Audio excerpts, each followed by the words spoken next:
trans fats are bad, increasing one's risk of heart disease, sudden death, and diabetes. Even perhaps aggression. Trans fat intake has been associated with overt aggressive behavior, impatience, and irritability.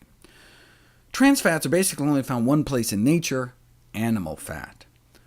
The food industry, however, found a way to synthetically create these toxic fats by hardening vegetable oil in a process called hydrogenation, which rearranges their atoms to make them behave more like animal fats.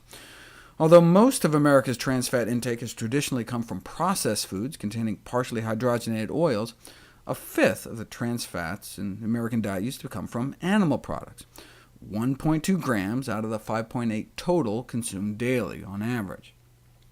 But now that trans fat labeling has been mandated, and places like New York City banned the use of partially hydrogenated oils, the intake of industrially produced trans fat is down to about 1.3.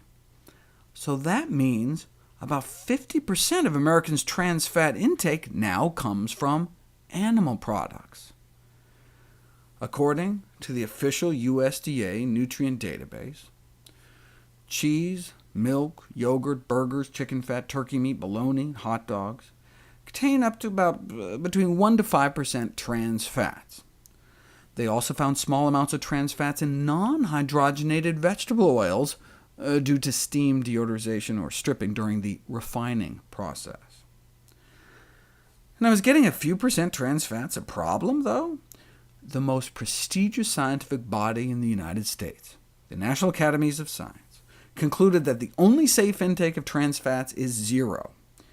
In their report condemning trans fats, they couldn't even assign a tolerable upper daily limit of intake, because any incremental increase in trans fatty acid intake increases coronary heart disease risk.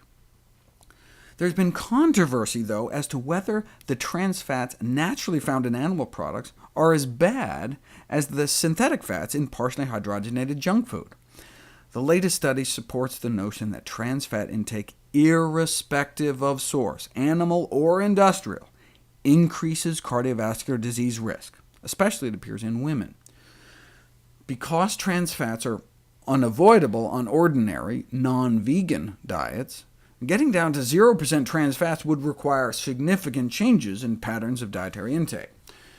One of the authors of the report, the director of Harvard's cardiovascular epidemiology program, famously explained why, despite this, they did not recommend a vegan diet. "We can't tell people to stop eating all meat and all dairy products," he said. "Well, we could tell people to become vegetarians," he added. "If we were truly basing this only on science, we would, but it is a bit extreme." Wouldn't want scientists basing anything on science, now would we? Nevertheless, the report concludes it is recommended that trans fatty acid consumption be as low as possible while consuming a nutritionally adequate diet. Even eating vegan, though, there's a loophole in labeling regulations that allows food with trans fats that contain up to 0.5 grams per serving to be listed as having, you guessed it, 0 grams of trans fat. This labeling is misguiding the public by allowing foods to be labeled as trans fat-free when they are in fact not. So, to avoid all trans fats, avoid meat and dairy, refined oils, and anything that says partially hydrogenated in the ingredients list, regardless of what it says on the nutrition facts label.